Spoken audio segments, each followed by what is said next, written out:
Hello everyone, সকলকে আমার YouTube channel knowledge bank টুকেতে স্বাগত।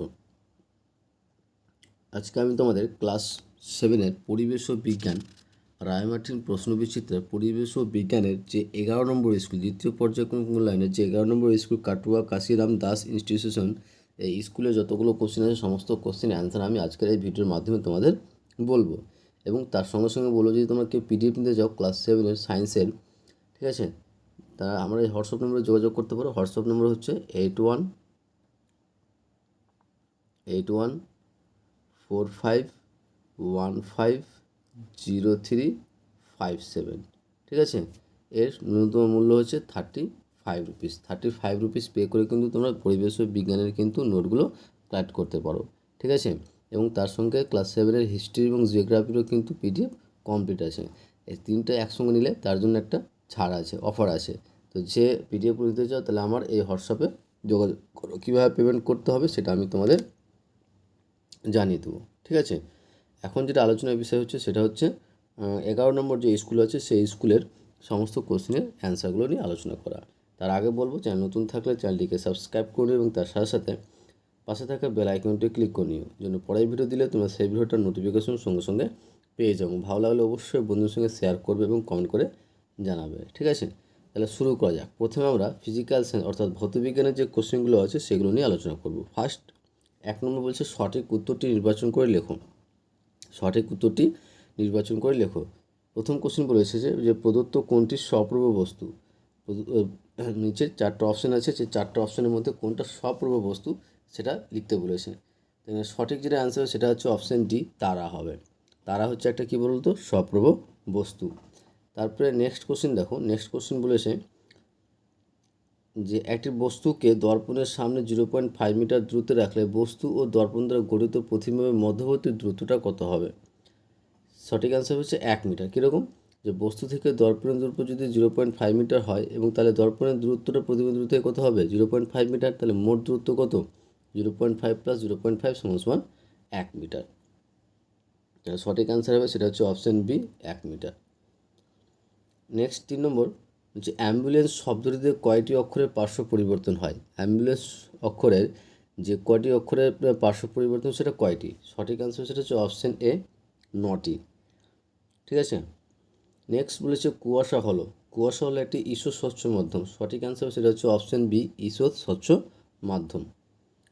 নেক্সট 5 নম্বর, প্রদত্ত কোনটি চৌম্বক পদার্থ। চৌম্বক পদার্থ মানে যে সমস্ত পদার্থগুলো চৌম্বক দ্বারা আকৃষ্ট হয়।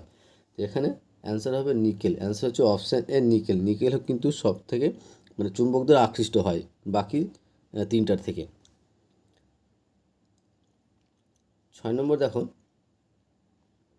6 নম্বর বলছে যে মেরুজাতির কারণ কি। মেরুজাতির কারণ হচ্ছে পৃথিবী একটি বিরাট চুম্বকতার প্রভাব। অ্যান্সার হচ্ছে অপশান ডি। অ্যান্সার কী বলো তো, অপশান ডি, পৃথিবী একটি বিরাট চুম্বকতার প্রভাব। 7 নম্বর, যে বায়ু তড়িতের কী হবে। বায়ু তড়িতের কুপরিবাহী। সঠিক অ্যান্সার হবে অপশান বি, কুপরিবাহী। তারপরে নেক্সট কোশ্চেন দেখো। নেক্সট কোশ্চেন বলেছে যে টর্চের ব্যাটারিগুলিকে বিপরীত অভিমুখে যুক্ত করে সুইচ অন করলে কী হবে। টর্চের ব্যাটারিগুলিকে বিপরীত অভিমুখে যুক্ত করলে সুইচ অন করলে কী হবে। অ্যান্সার অপশান এ, টর্চের বাল্বটা কী হবে, জ্বলবে না, ঠিক আছে।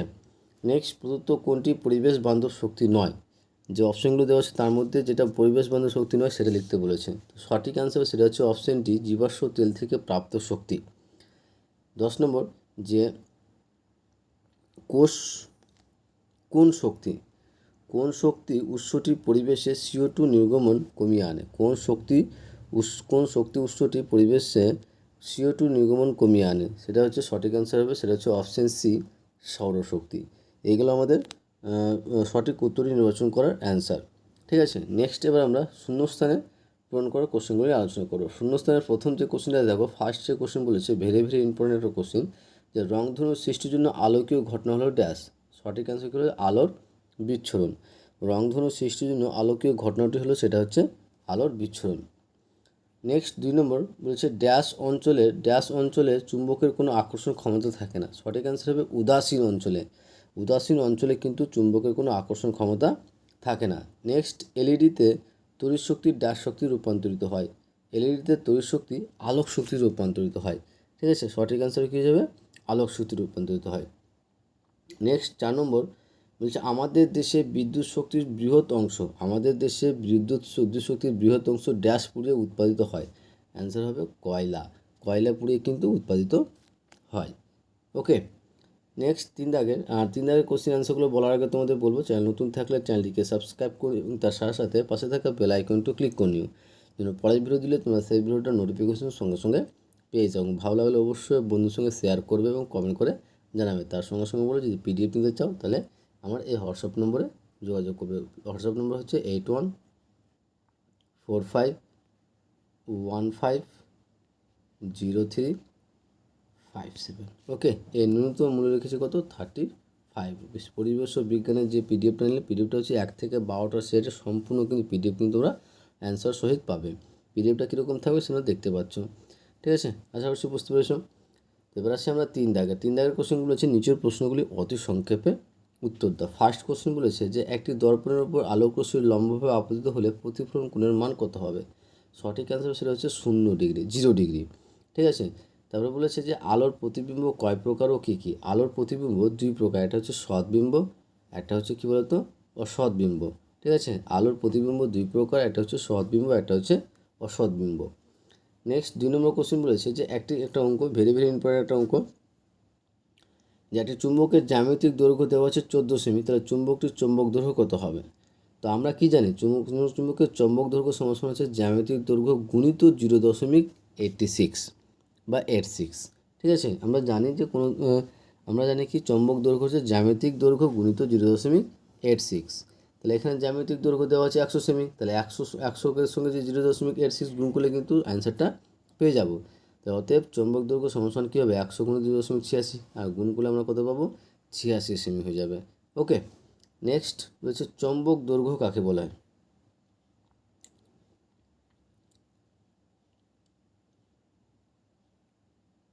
চৌম্বক দৈর্ঘ্য কাকে বলে? যে কোনো চুম্বকের উত্তর মেরু এবং দক্ষিণ মেরুর মধ্যবর্তী সরলরৈখিক দ্রুতকে ওই চুম্বকটির চৌম্বক দৈর্ঘ্য বলে। কোনো চুম্বকের উত্তর মেরু এবং দক্ষিণ মেরুর মধ্যবর্তী সরলরৈখিক দ্রুতকে ওই চুম্বকটির চৌম্বক দৈর্ঘ্য বলা হয়। তারপরে নেক্সট 3 নম্বর কোশ্চিন বলছে যে বাল্বের ফিলামেন্ট কোন ধাতুর তৈরি? বাল্বের ফিলামেন্ট ট্যাংস্টেন ধাতুর তৈরি কিন্তু, ঠিক আছে? বাল্বের ফিলামেন্টটা কোন ধাতুর তৈরি? সেটা হচ্ছে ট্যাংস্টেন ধাতুর তৈরি। নেক্সট 4 নম্বর, যে বায়োগ্যাসের মূল উপাদান কি? বায়োগ্যাসের মূল উপাদান হচ্ছে মিথেন, ঠিক আছে? CH4। 4 দাগের কোশ্চিন, 1 নম্বর এবং 2 নম্বর কোশ্চিন। 1 নম্বর কোশ্চিন বলেছে যে আলোকরশ্মির লঘু মাধ্যম থেকে ঘনমাধ্যমের যে একটা চিত্র, আলোকরশ্মির লঘু মাধ্যম থেকে ঘনমাধ্যমে প্রসারিত হওয়ার যে রেখাচিত্র অঙ্কন করতে বলেছে, সেটা তোমরা বই থেকে করে নিও, ঠিক আছে? তাহলে এটা করে নিও। আমি 2 দাগের কোশ্চিনটা বলছি। 2 দাগের কোশ্চিন আয়নায় গঠিত প্রতিবিম্বের বৈশিষ্ট্য কী? আয়নায় গঠিত প্রতিবিম্বের বৈশিষ্ট্য 1, অসৎ ও সমশীর্ষ। প্রতিবিম্বটি অসৎ হয় এবং বস্তুর সাপেক্ষে সেটা সোজা হয়। সমান দূরত্ব, দর্পণ থেকে বস্তু যত দূর থাকে দর্পণ থেকে প্রতিবিম্বের দূরত্ব ঠিক ততটাই হয়। সমান আকার, প্রতিবিম্বের আকার বস্তুর আকারের কী হয়? সমান হয়। 4 নম্বর পার্শ্বীয় পরিবর্তন, প্রতিবিম্বের পার্শ্বীয় পরিবর্তন ঘটে, অর্থাৎ বস্তুর ডান দিকে প্রতিবিম্ব বাম দিক বলে মনে হয়। এবার 5 দাগ দেখো। 5 দাগের কোশ্চেনের অ্যান্সারগুলো বলার আগে তোমাদের বলবো, চ্যানেল নতুন থাকলে চ্যানেলটিকে সাবস্ক্রাইব করো এবং তার সাথে সাথে পাশে থাকা বেল আইকনটি ক্লিক করে নিও, যেন পরের ভিডিও দিলে তোমরা সেই ভিডিওটার নোটিফিকেশন সঙ্গে সঙ্গে পেয়ে যাও। ভালো লাগলে অবশ্যই বন্ধুর সঙ্গে শেয়ার করবে এবং কমেন্ট করে জানাবে, ঠিক আছে? 5 দাগের কোশ্চেনগুলো আমি বলছি না, তোমরা একবার জাস্ট দেখে নাও কীভাবে লেখা আছে, ঠিক আছে? প্রথম কোশ্চেন বলেছে তড়িৎচুম্বক কাকে বলে? এর একটি ব্যবহার লেখো। একটি চুম্বকের সমান 3 টুকরো করা হলে মোট কয়টি মেরু তৈরি হবে? তো একবার উত্তরটা দেখে নাও তোমরা, ঠিক আছে? এবার নেক্সট অথবা বলছে চুম্বকের চুম্বকত্ব কী কী কারণে নষ্ট হতে পারে এবং 20 বিন্দু কী, ঠিক আছে? চুম্বকের চুম্বকত্ব কী কী কারণে নষ্ট হতে পারে, নষ্ট হওয়ার কারণটা আছে এখানে 1 নম্বর 2 নম্বর, ঠিক আছে? এবং 20 বিন্দু কাকে বলা হয় সেটা এখানে লেখা আছে। যে 20 বিন্দু হচ্ছে যে নির্দিষ্ট তাপমাত্রার উপর কোনো চৌম্বক পদার্থের চৌম্বক ধর্ম সম্পূর্ণ নষ্ট হয়ে যায় এবং সেটি পরচৌম্বক পদার্থে পরিণত হয়ে থাকে, পদার্থের 20 বিন্দু বলা হয়। তারপর বলছে যে চৌম্বক আবেশ বলতে কী বোঝো? পৃথিবী নিজে একটি চুম্বক তৈরির সপক্ষে যুক্তি দাও। একবার তোমরা দেখে নাও, ঠিক আছে। 5 নম্বর, জনসংখ্যা বৃদ্ধির সঙ্গে সরাসরি কী কী সম্পর্কিত। এবার আসি লাইফ সায়েন্সে অর্থাৎ জীবন বিজ্ঞানের কোশ্চেনগুলো বলার আগে তোমাদের বলবো অবশ্যই চ্যানেল নতুন থাকলে চ্যানেলটিকে সাবস্ক্রাইব করে নিও এবং তার সাথে সাথে পাশে থাকা বেল আইকনটি ক্লিক করে নিও, যেন পরের ভিডিও দিলে তোমরা সেই ভিডিওটার নোটিফিকেশন সঙ্গে সঙ্গে পেয়ে যাও। এবং ভালো লাগলে অবশ্যই বন্ধুদের সঙ্গে শেয়ার করবে এবং কমেন্ট করে জানাবে। তো জীবন বিজ্ঞানের প্রথমে এক দাগের কোশ্চেন বলেছে, এক কথায় উত্তর দাও। প্রথম কোশ্চেন বলেছে, উদ্ভিদের রূপান্তরিত বিটপকে কী বলে। উদ্ভিদের রূপান্তরিত বিটপকে বলা হয় ফুল। কী বলা হয়? ফুল বলা হয়। 2 নম্বর, ডিম্বাশয় কিসে পরিণত হয়। ডিম্বাশয় কিসে? ফলে পরিণত হয়। ঠিক আছে। এবার নেক্সট 2 নম্বর, শূন্যস্থান পূরণ করো। ফার্স্ট বলেছে যে বাতাস দূষণমুক্ত থাকলে লাইকেনের রং ড্যাশ থাকে, তাহলে কী থাকে? সবুজ থাকে। 3 নম্বর, যে ফলকের অগ্রভাগ আকর্ষ রূপান্তরিত হয় ড্যাশ উদ্ভিদে। সঠিক অ্যান্সার সেটা হচ্ছে গ্লোরিওসা উদ্ভিদে। নেক্সট 3 নম্বর, যে কোনো দুটি প্রশ্ন উত্তর দাও। আমরা কিন্তু সবটাই করব। ফার্স্ট বলেছে যে স্বপ্রযোজক এবং ইতরপ্রযোজকের মধ্যে পার্থক্য। ঠিক আছে, পার্থক্য লিখতে বলেছে। যে স্বপ্রযোজক বৈশিষ্ট্য কি? প্রথমে সংজ্ঞা, যে কোনো ফুলের পরাগণ সেই ফুলের বা সেই একই উদ্ভিদের অন্য ফুলের গর্ভমুণ্ডে স্থানিত হয়, তাকে স্বপ্রযোজক বলা হয়। আর ইতরপ্রযোজক কি? কোনো ফুলের পরাগণ একই প্রজাতির অন্য কোনো উদ্ভিদের ফুলের গর্ভমুণ্ডে স্থানিত হয়। বাহক কি? বা একে বাহকের কোনো প্রয়োজন হয় না বললেই চলে, কিন্তু ইতরপ্রযোজকে বায়ু, জল বা পতঙ্গের মতো বাহকের প্রয়োজন অত্যন্ত জরুরি। নতুন বৈশিষ্ট্য, যে নতুন বৈশিষ্ট্য যে উদ্ভিদের সৃষ্টি হয় না স্বপ্রযোজকে, কিন্তু ইতরপ্রযোজকে নতুন বৈশিষ্ট্য ও উন্নত প্রজাতির উদ্ভিদের সৃষ্টি হয়। ঠিক আছে। তারপরে অবিস্মরণ করতে মাঝখানে একটা কোশ্চেন ছিল, আদর্শ ফুলের চিত্র এঁকে বিভিন্ন অংশ চিহ্নিত করো।